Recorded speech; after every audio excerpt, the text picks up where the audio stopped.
Good afternoon and happy holidays. I will start, whenever I talk about vision for education in Saudi Arabia, a personal experience, a vivid personal experience comes to my mind. I attended with my father the same elementary school, the same grade. He was studying in the evening, I was studying in the morning. Same subjects, same textbooks.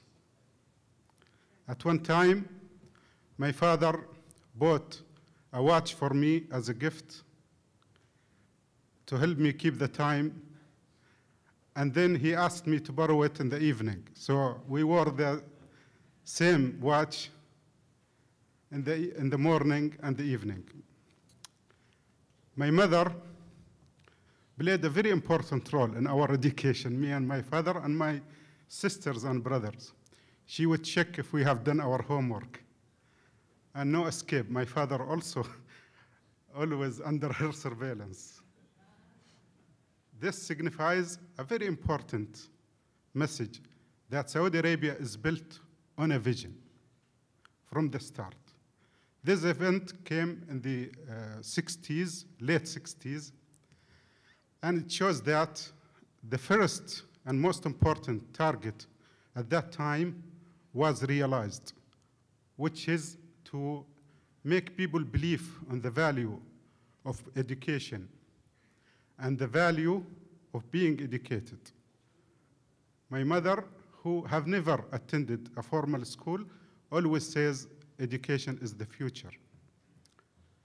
And now, when I talk about vision for education in Saudi Arabia, I must say this vision is not new in the sense it's the first vision. It is a continuation of the vision of the founder of modern Saudi Arabia, King Abdulaziz. It's very hard for anybody to give an overview of a national strategy to reform K-12 education in 10 minutes or 10 hours, but I will do my best. And you have, we distributed the copies of an overview of the strategy. It's good to look at it to get more details. As in any other countries, the 21st century came with a lot of challenges, and countries have to deal with those challenges effectively, whether global economy, competitiveness, or information technologies. The most important aspect for any country to continue developing is to keep up with those challenges and turn them into opportunities. So that's what Saudi Arabia has decided with the clear vision of King Abdullah, is to put education at the top and at the heart of the Saudi nation. And that can be exemplified in our 9th development plan, which put human resource development at the top of priorities for Saudi Arabia, and the knowledge society strategy, which was led by Prince Faisal 5 or 6 years ago, which aims at putting certain policies and programs to push for knowledge society. And also our aim to integrate with the global economy and with the global community, and with the widespread of the modern information technology. All of that need a strategy built on a holistic vision, a systemic strategy, rather than fragmented projects.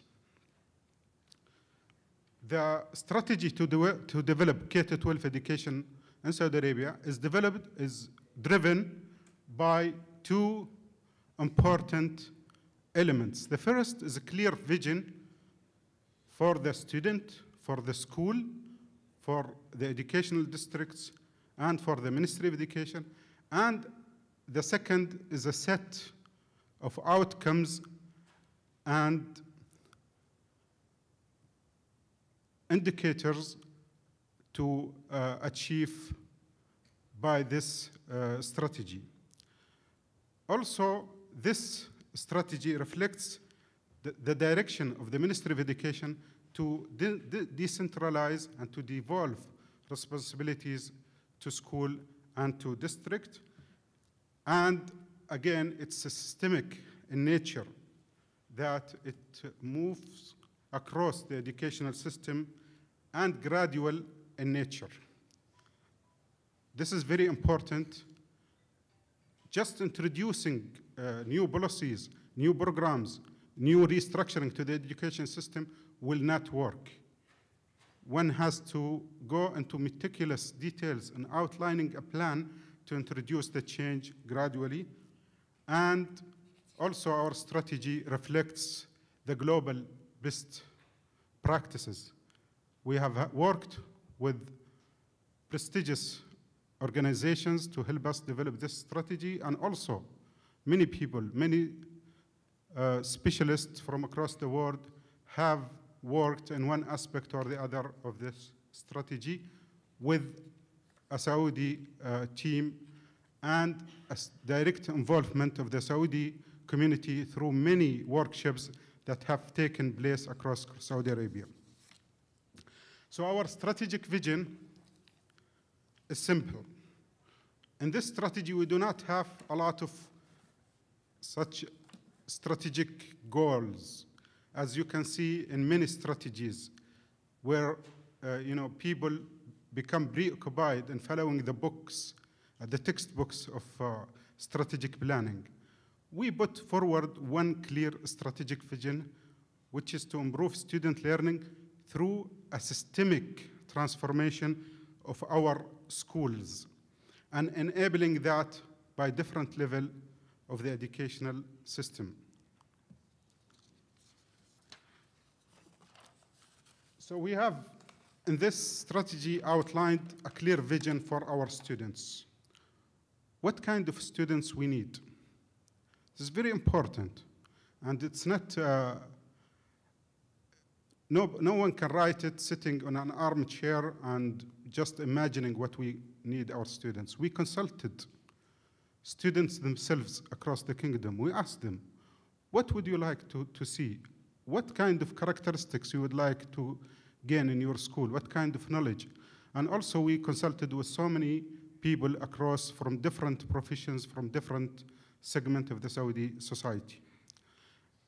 And based on that, we developed a vision for our students in the 21st century, a student who enjoys learning, who achieves highly, who is motivated, and who possesses the skills, the social skills, the life skills, the global skills that every citizen nowadays have to possess. And then we asked another question. If this is the student we need, what kind of schools will prepare such students?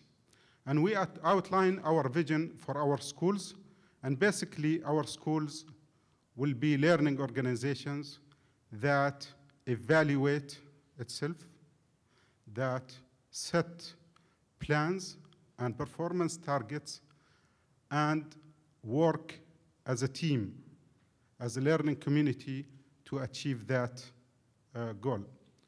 So when we talk about school model, we are not talking about buildings here. We are not talking about technology, although technology is a very important element and buildings in our school of the future. But we talk about how the school is led, what kind of teaching happens, what kind of interaction between the child and the teacher, and what kind of teaching force we need in our schools. Now, the most defining element in our schools is that it will have more autonomy than schools nowadays in Saudi Arabia.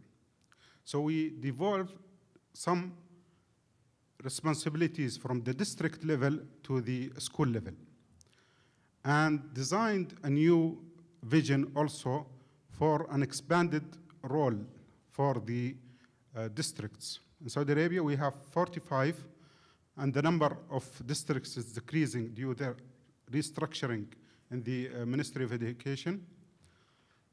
So the districts, the vision for the districts is that it leads the development in its schools, rather than getting mandates from the Ministry of Education and work in a reactive mode. A new role for the Ministry of Education. The Ministry of Education has started actually a major transformation. At the end, the Ministry of Education will be responsible for standards, for policies, for finance, and for set of national programs rather than going into detailed operations. And also, we complemented the vision document with a clear roles and responsibilities on all stakeholders in the Saudi society.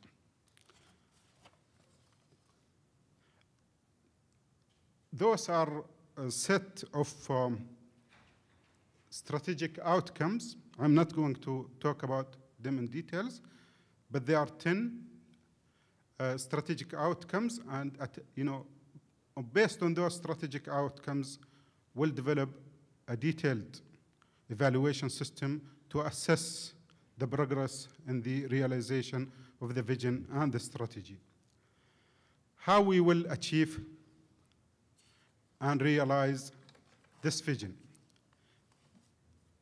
We identified 4 major or macro strategies. First of all, one needs to create a model for change. What's your model? Without a model, no educational system will succeed. So we created that. Models is not enough. You have to build capacity within the system to carry the change. So that's the second macro strategy. And the third, one needs effective policies and institutions and needs to manage and communicate change to all stakeholders. You said 15 minutes, huh? Okay.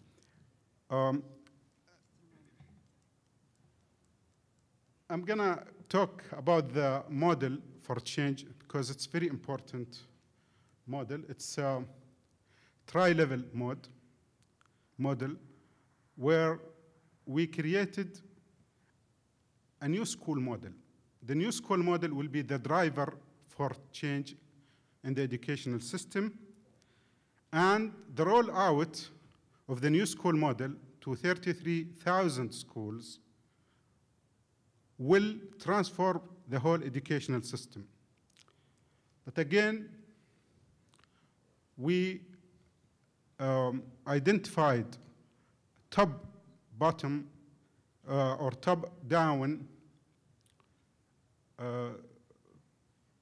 approach, which is for national programs, standards, assessment, policies to come from the top, from the Ministry of Education. So the Ministry of Education will steer the change.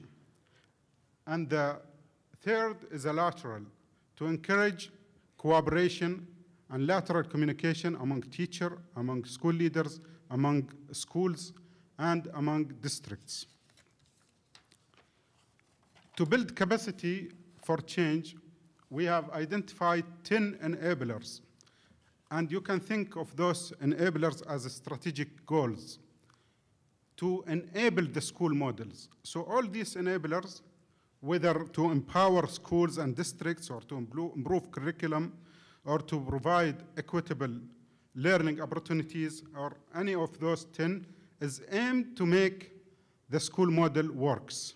You cannot just say, I will have new school model and not supporting the model sufficiently by building capacity within the system, professionalizing the workforce, the educational workforce, and providing the training for them. The third, which is sustaining the change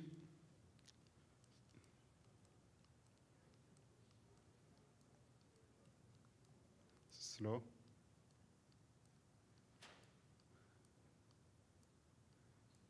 Okay, we are almost there. Huh? Not counted. Okay, Not no. counted from the time. No, not counted. Okay. Many educational reform initiatives across the world, they work on projects and programs, but they forget that without sustainability, it will not last for a long time. It will change. So built in our strategy is sustaining the transformation through effective institutions, and I will give some examples of those and effective policies. And the fourth is managing and communicating change. Change is difficult, so you need to get buy-in, as our Minister Prince Faisal always insists, get people buy-in. And this is a very important aspect of our strategy. When we talk about implementation, I'm gonna just highlight some elements in the, we started a new initiative called School Improvement Initiative, and this initiative aims to the transformation of all schools in Saudi Arabia to become learning organization. And the second is a set of national initiatives, and you can see a list of them. This is just example, and we will put all initiatives on our website shortly. And the third, here is some examples of national institutions that will be established: a National Council for Educational Evaluation and Regulation, a National Teacher Foundation to care for the teachers, National Leadership Center, a National Center for Educational Research and Innovation, and an Innovation Fund. And also here is some examples about the new policies that's going to be established. And fourth, again, a set of programs to deal with change and with communicating change to the society. Now, this strategy opens new opportunities for educational providers across the world. And this is our vision, is to get the best experience from around the world and not to reinvent the wheel. So welcome on board to a great journey, and thank you very much.